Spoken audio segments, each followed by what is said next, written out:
Let it be a Nick and Jane, and let it be a Mr. Smith, a banker of Nick and Jane. They both keep their money in his bank. That's why we use the title Mr. Smith with respect. Nick really wants to buy, well, let's say Jane's bicycle, but he has no money. More precisely, he has money, but not enough, only $10, while Jane wants $100 for her precious bicycle. That's a problem. What should Nick do? Well, this bicycle is so desirable. He gives Jane his $10 as a deposit and asks plaintively not to sell the bike to anyone. He says that he will bring the rest of the money soon. At the same time, he runs to his bank, to the respected Mr. Smith, to get a loan for the missing $90. As ill luck, Mr. Smith has no money at this moment, but he knows perfectly about $10, which Nick gave to Jane. And where will Jane bring his money to? That's right. She will put these $10 in her lovely bank to the same Mr. Smith. Therefore, Mr. Smith asks Nick to come back tomorrow in the hope that tomorrow he will get these $10. And everything happens this way. The next day, Jane brings $10 to the bank. The bank provides Nick these $10 on credit. Nick immediately gives them to Jane. She again puts them in a bank.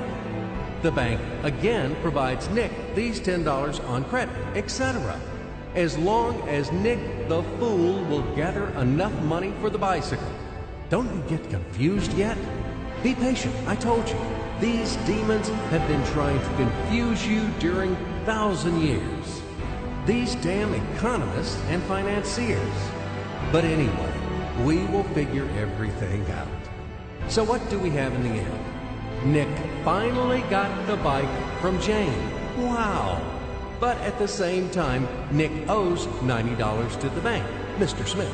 And the bank, in its turn, owes $100 to Jane.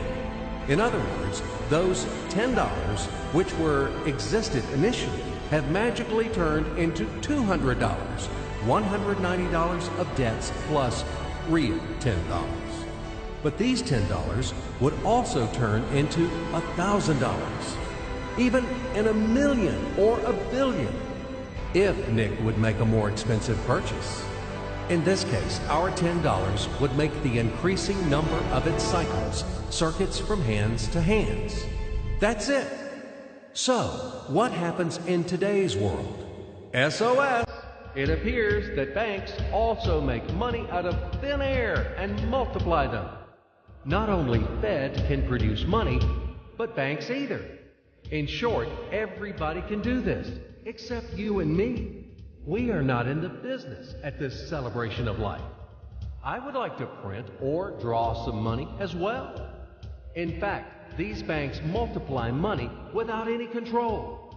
And we're still wondering why the banker lives better. What are naive fools are we? Now it is clear why.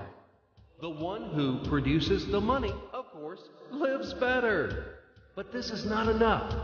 From this moment, poor Nick will never be able to repay his debts owed to the bank, no matter how hard he would work.